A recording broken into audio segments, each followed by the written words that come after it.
Selamat malam Tribuners, saat ini Anda menyaksikan berita terkini Lampung bersama dengan saya Mutiara. Kami akan menyajikan informasi menarik dan terkini untuk Anda dari berbagai daerah di Provinsi Lampung. Dan inilah berita terkini selengkapnya. PTM 100% di Bandar Lampung pada Februari mendatang. Pemerintah Kota Bandar Lampung berencana untuk melaksanakan pembelajaran tatap muka atau PTM tanpa adanya pembatasan kapasitas pada Februari nanti. Rencana kebijakan PTM secara 100% tersebut mengundang beragam respon dari pihak orang tua dan wali murid di kota itu. Sejumlah orang tua kepada Tribun Lampung mengaku gelisah atas kebijakan tersebut. Yani, satu di antara wali murid berharap agar pemerintah daerah mampu mempertimbangkan rencana tersebut atau setidaknya ada proses pematangan yang benar-benar tuntas. Ia menyatakan kalau kemarin di sekolah hanya kelas atas saja, kalau SD kelas 1, kelas 2 belum ada percontohan PTM. Ia pun mengatakan bahwa dirinya sedikit khawatir. Kalau tidak salah, kelas-kelas yang melaksanakan PTM percontohan itu juga melaksanakan 50% saja pembatasannya. Ia juga meminta agar menghadirkan rasa aman dan nyaman baik bagi peserta didik maupun orang tua. Pemerintah diminta untuk terlebih dahulu memberikan jaminan soal protokol kesehatan. Hal senada yang dikatakan Ignatius yang memandang perlu terlebih dahulu untuk dipastikan apakah benar-benar tidak ada lonjakan kasus setelah libur Nataru? Sebelumnya, Wali Kota Bandar Lampung Eva Dwiana mengatakan, pembelajaran secara penuh ini bagi anak sekolah dasar dan juga sekolah menengah pertama. Berdasarkan surat keputusan bersama, 4 menteri telah mewajibkan PTM secara penuh saat persyaratan sudah terpenuhi, yaitu vaksinasi COVID-19 bagi peserta didik dan pelajar di atas 80% dan untuk lanjut usia di atas 50%. Untuk capaian Bandar Lampung sendiri dilansir dari vaksin.kemenkes.go.id, Bandar Lampung untuk dosis pertama vaksinasi COVID-19 telah mencapai 92,19%. Sementara untuk dosis kedua vaksinasi COVID-19, Bandar Lampung berada di angka capaian 71,62%.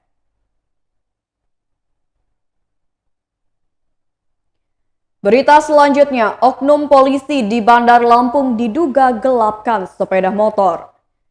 Loerensiana berusia 35 tahun warga Tanjung Gading, Kedamaian, Bandar Lampung, melaporkan temannya ke pihak polisi atas dugaan penggelapan sepeda motor. Ia melaporkan temannya yang seorang oknum anggota Polri berinisial Bribda IR, anggota Polres Lampung Timur ke Sentra Pelayanan Kepolisian Terpadu Polresta Bandar Lampung pada Rabu 5 Januari 2022. Laurenciana mengungkapkan penggelapan sepeda motor yang dilakukan oleh Bribda IR terjadi pada 19 Desember 2021 lalu. Korban mengaku hubungan dengan IR hanya sebatas teman. Saat itu IR datang ke kontrakannya untuk meminjam sepeda motor Beat dengan nomor polisi BE 2179 AM. Karena sudah lama mengenal dengan IR, akhirnya korban mempercayai motor tersebut dipinjam oleh IR. Menurut Laurenciana, di Bandar Lampung IR tinggal bersama dengan keluarganya di wilayah Kemiling. Laurenciana mengaku sudah berkali-kali menghubungi IR dari tanggal 19 Desember hingga 21 Desember 2021. Namun nomor yang dihubungi itu tak kunjung memberikan jawaban. Kekhawatiran korban makin memuncak setelah nomor IR tak bisa lagi dihubungi.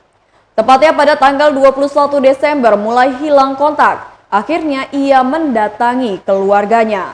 Pertemuan korban dengan keluarga IR juga tak menemukan titik terang. Bahkan keluarga IR meminta Laurenciana untuk menunggu sebentar karena IR memang sedang ada masalah pekerjaan. Setelah ditunggu beberapa hari, pihak keluarga IR tak kunjung memberikan kabar terbaru mengenai keberadaan IR. Hingga akhirnya korban melaporkan dugaan tindak pidana penggelapan sepeda motor ke pihak kepolisian setempat. Kasat Reskrim Polresta Bandar Lampung, Kompol Devi Sujana membenarkan laporan korban. Menurutnya laporan tersebut sudah diterima dan saat ini masih dalam tahap penyelidikan.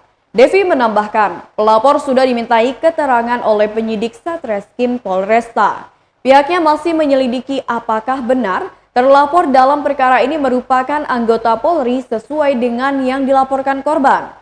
Kerugian yang dilaporkan korban itu 1 unit sepeda motor Beat berwarna silver dengan kerugian mencapai 17 juta rupiah.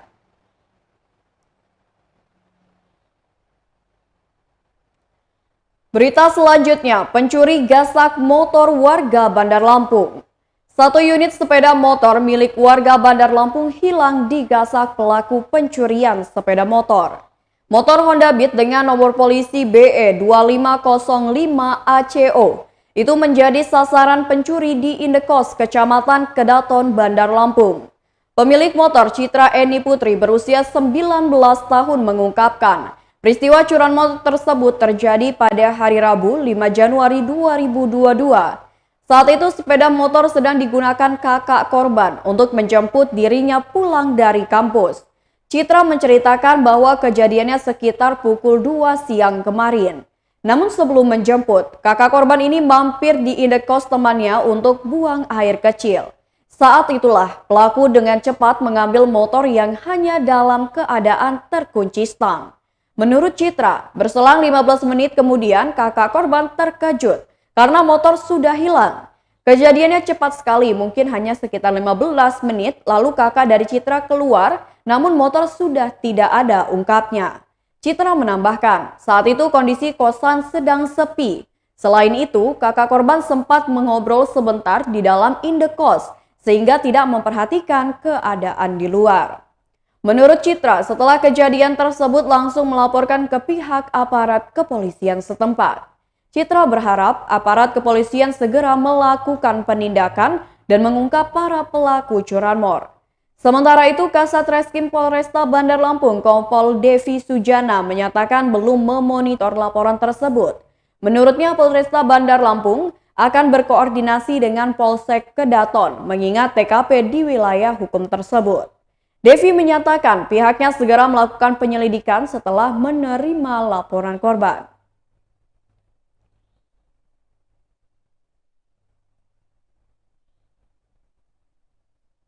Berita selanjutnya, beberapa desa di Mesuji terdampak banjir. Beberapa desa di Kabupaten Mesuji terdampak banjir pada awal tahun 2022. Dinas Sosial Kabupaten Mesuji mendorong kepada kepala desa setempat untuk melakukan pendataan warga terdampak banjir pada Kamis 6 Januari 2022. Hal tersebut dikatakan oleh Kepala Bidang Linjamsos Disos Mesuji Iswantoro. Menurutnya jika Kades setempat cepat memberikan data warga yang terdampak banjir, maka bantuan akan cepat tersalurkan. Dengan catatan, wilayah desa yang terdampak banjir adalah yang benar-benar terdampak banjir. Agar bantuan yang diberikan nantinya tepat sasaran dan cukup untuk masyarakat yang terdampak. Selanjutnya kata Iswantoro, berdasarkan data yang dihimpun oleh tim relawan Tagana Mesuji, terdapat wilayah baru terdampak banjir yang berjumlah 6 desa. 6 desa tersebut terdiri dari Desa Talang Batu, Talang Gunung, Tanjung Harapan, Nipah Kuning, Sri Tanjung, dan Keagungan Dalam. Meskipun demikian, dampak banjirnya tidak terlalu parah karena tergenangnya air tidak lama dan kadang sering surut.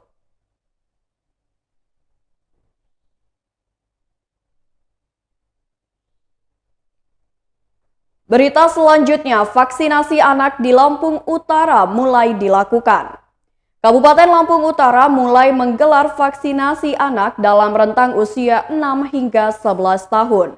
Kapolres Lampura AKBP Kurniawan Ismail mengatakan, vaksinasi anak ini hanya diperbolehkan untuk daerah dengan capaian vaksinasi tahap pertama mencapai 70%. Hal ini sejalan dengan Kabupaten Lampung Utara yang telah melampaui target tersebut. Karena itu vaksinasi anak tersebut segera dilaksanakan mengingat varian baru virus Omikron yang paparannya lebih cepat telah masuk ke Indonesia. Hal ini juga digelar mengingat anak-anak sekolah sudah mulai PTM di awal tahun. Kapolres mengatakan bahwa anak-anak ini mempunyai aktivitas yang bersentuhan langsung dengan orang lain seperti keluarga, teman-teman, dan pihak lainnya. Sehingga diperlukan untuk mendapatkan upaya perlindungan dengan vaksinasi anak. Kepala UPTD SD Negeri 3 Tanjung Aman Veronica mengatakan, pihaknya telah menginformasikan kepada wali murid serta meminta rekomendasi atau persetujuan. Pihaknya melaksanakan vaksin tanpa ada paksaan, barulah anak-anak divaksin di sekolah. Sementara Bedi Oktori, orang tua dari seorang murid mengaku mendukung adanya vaksinasi COVID-19. Kemudian jika sewaktu-waktu dirinya bersama dengan keluarga akan melakukan perjalanan juga bisa lebih mudah.